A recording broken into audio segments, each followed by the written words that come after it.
Everyone, आज की class में हम देखेंगे वो है तैमूर लंग का जीवन परिचय।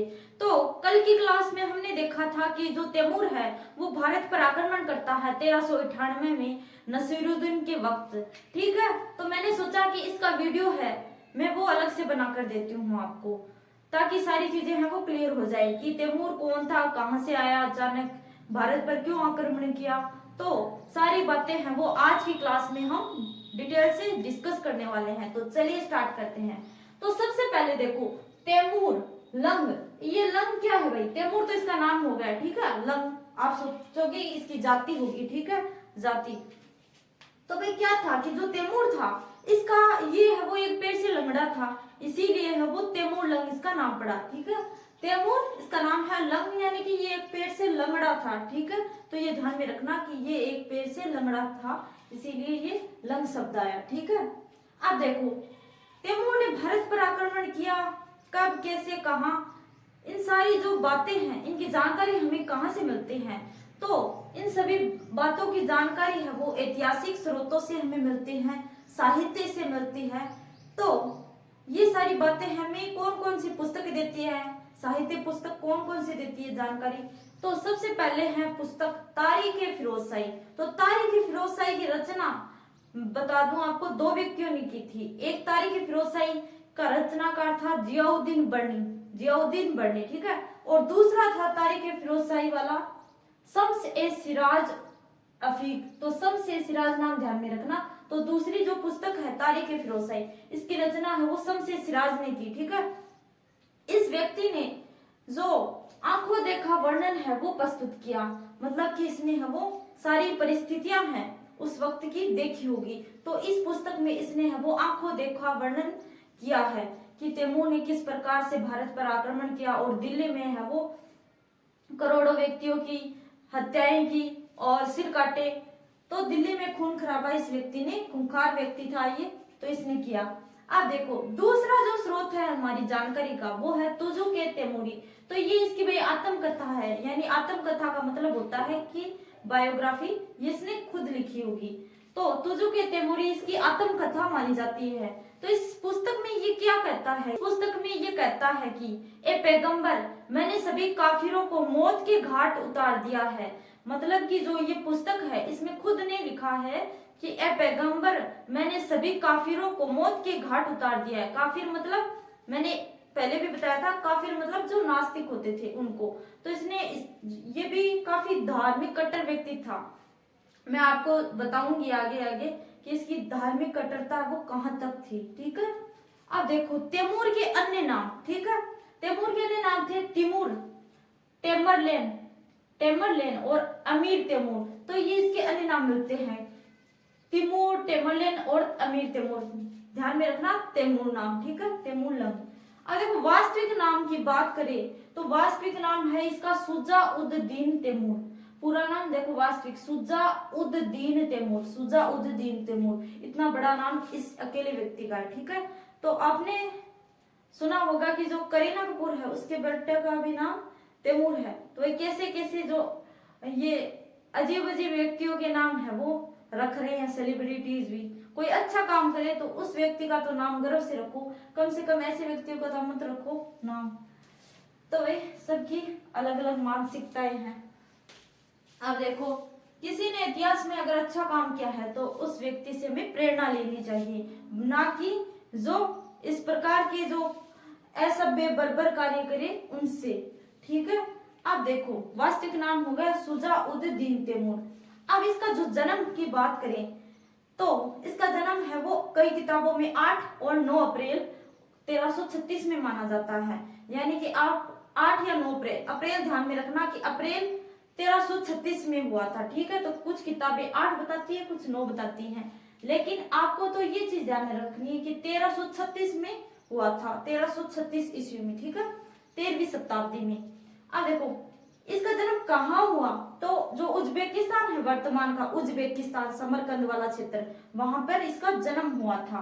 तो आधुनिक जो उज्बेकिस्तान है उसका एक शहर है केच या फिर केश, इसके दो नाम है, केच या फिर केश, ठीक है, नामक स्थान पर हुआ, जिसे वर्तमान में क्या कहते हैं? शहर ए सब्ज, जिसे वर्तमान में शहर ए सब्ज भी कहते हैं। तो इसका जन्म है वो उज्बेकिस्तान के जो केश शहर है उसमें हुआ था, और जिसे वर्तमान में शहर ए सब्ज भी कहा जाता है। अब देखो पिताजी इतना खूंखार आदमी था, तो इसके पिता और माता को भी जान लेते हैं। तो पिताजी का नाम है अमीर तुर्गाई। तो इसके आगे देखो अमीर नाम आ रहा है ना, एक नाम तो ये यहाँ पर इसके पिता में भी आ रहा है, अमीर तुर्गाई बर्लस। अमीर तुर्गाई बर्लस नाम भी अजीब अजीब है, अमीर तुर्गाई बर्लस। ठीक है। माता जी है तकीना खातून, तकीना खातून। तो माता पिता तो पूछे नहीं जाते हैं, बट आपको सारी डिटेल्स है वो इसके बारे में पता होनी चाहिए। ठीक है। तो अमीर तुर्गाई बरखल्स ये इसके पिता है, माता है तकीना खातून। पत्नी भी देख लेते हैं, तो सराय मुल्क खानूम, सराय मुल्क खानूम ये इसकी बीवी थी। ठीक है। और भी हो सकती है बीवियां तो, क्योंकि बहुत सारी शादी करते थे। मृत्यु कब हुई? तो मृत्यु हो जाती है इसकी फरवरी 1405 में, फरवरी 1405 में इसकी मृत्यु हो जाती है। जन्म हुआ 1336 में, मृत्यु हुई 1405 ईस्वी में। ठीक है। अब देखो इसने क्या क्या कार्य किए थे वो देखो। सबसे पहले देखो ये है वो इस्लाम धर्म की सुन्नी शाखा को मानने वाला था। सुन्नी और शिया इस्लाम में दो प्रमुख है वो, आप संप्रदाय के तौर पर समझ सकते हो, शाखा के तौर पर समझ सकते हो, सुन्नी और शिया। तो ये सुन्नी और शिया में है वो सुन्नी जो इस्लाम धर्म का समर्थक था, तो तैमूर है वो सुन्नी जो इस्लाम धर्म है उसका समर्थक था। तो दो शाखाएं थी सुन्नी और शिया, इसमें ये मानता था सुन्नी जो शाखा को। ठीक है। तो ये है वो इस्लाम धर्म से संबंधित व्यक्ति था। अब देखो तैमूर ने गुरकानी राजवंश से संबंधित था, तो तैमूर है वो गुरकानी राजवंश, गुरकानी राजवंश से संबंधित था। ठीक है। जिसने तैमूरी राजवंश के नाम से भी जाना जाता है, जो है वो तैमूरी राजवंश के नाम से भी जाना जाता है। ठीक है। तो इसने तैमूरी राजवंश की स्थापना की थी। ठीक है। अपने नाम पर तैमूरी राजवंश की स्थापना की थी। अब देखो 1369 में पिताजी की मृत्यु के बाद, यानी कि जो पिताजी थे अमीर तुर्गाई बर्लस, इसकी मृत्यु के बाद जो ये शासक बना था 1336 में जन्म हुआ, 1369 में ये जो उज्बेकिस्तान है यहाँ का शासक बना। ठीक है। अब देखो तैमूर के साम्राज्य में कौन कौन से क्षेत्र है वो सम्मिलित थे। तो कहते हैं कि जो मध्य एशिया है इसका लगभग सारा क्षेत्र इसने है वो कवर कर लिया था।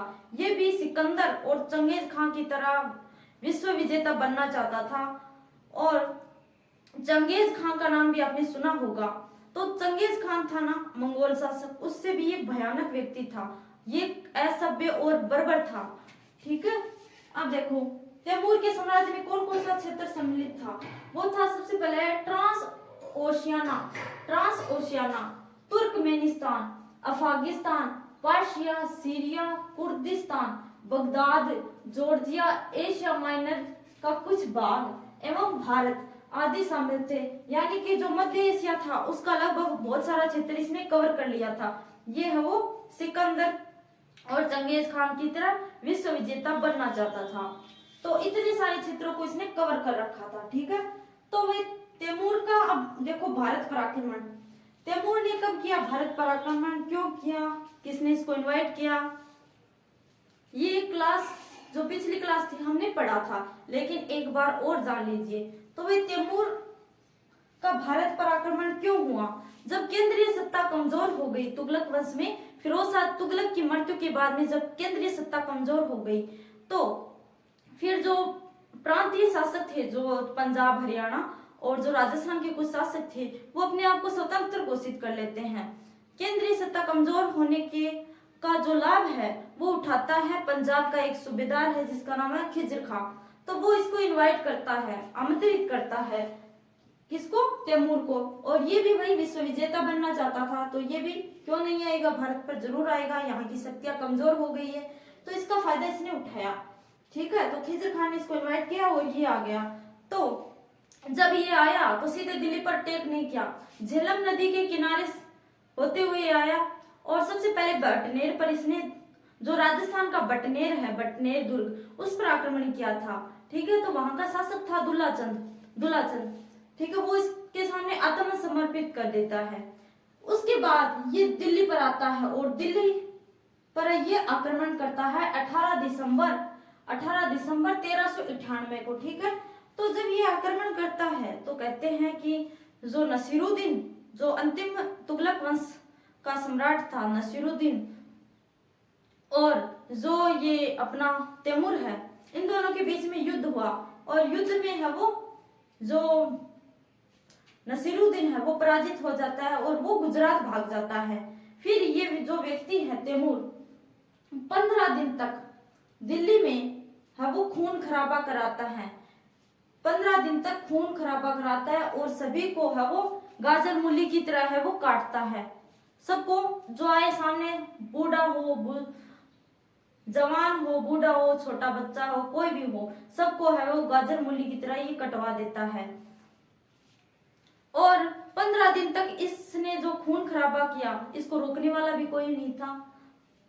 यहाँ पर जो सिर इसने काटे थे, कहते हैं कि इसने है वो बहुत सारे सिर काटे और उन सिरों की फिर है वो दीवारें चिनवाई। तो उन सिरों से इसने दीवारें चिनवाई थी, सिर कत्लेआम करवाया था, गाजर मूली की तरह व्यक्तियों को कटाया था। और जो स्त्रियां थी, शिल्पीकार थे, उनको है वो गुलाम बना लिया और फिर लेकर गया था जो समरकंद है अपना उज्बेकिस्तान, वहां पर। तो 1 साल तक ये भारत में रहा था और 15 दिन तक इसने दिल्ली पर है वो खून खराबा करवाया था दिल्ली में। अब भाई यहाँ पर ये लूट मार करेगा, पर्याप्त धन सोना लेगा, तो भाई ये जाते वक्त है वो जो अपनी सत्ता है दिल्ली की, मुल्तान की और जो दीपालपुर और लाहौर का जो क्षेत्र है वो ये खिजर खां व्यक्ति को है वो सौंप के जाता है। जो खिजर खां इसको इनवाइट किया था उसको है वो दिल्ली, लाहौर, मुल्तान का जो क्षेत्र है वो इसको सौंप के जाता है और ये वो 1399 में वापस लौट जाता है अपने स्थान पर। तो देखो जनवरी 1399 में तैमूर ने जो मेरठ था और हरिद्वार था, कांगड़ा था और जो जम्मू कश्मीर के अनेक मंदिरों को लूटा और उनको विध्वंस कर दिया। तो जाते वक्त भी इसने भाई मेरठ और हरिद्वार, कांगड़ा का जो मंदिर थे उनको लूटा और उनको नष्ट कर दिया, नष्ट करवा दिया और वापस है वो अपने समरकंद वापस चला गया। तो आप अनुमान लगा सकते हो ये व्यक्ति कितना खूंखार था, असभ्य था। इसने हजारों में नहीं, इसने करोड़ों में है वो, इतिहासकार कहते हैं कि इसने 2 करोड़ है वो लोगों की निर्मम हत्या की, जो कि बेकसूर थे, फिर भी इसने है वो उनका कत्लेआम कराया। तो सोच सकते हो कि ये कितना भयंकर व्यक्ति था, ठीक है। तो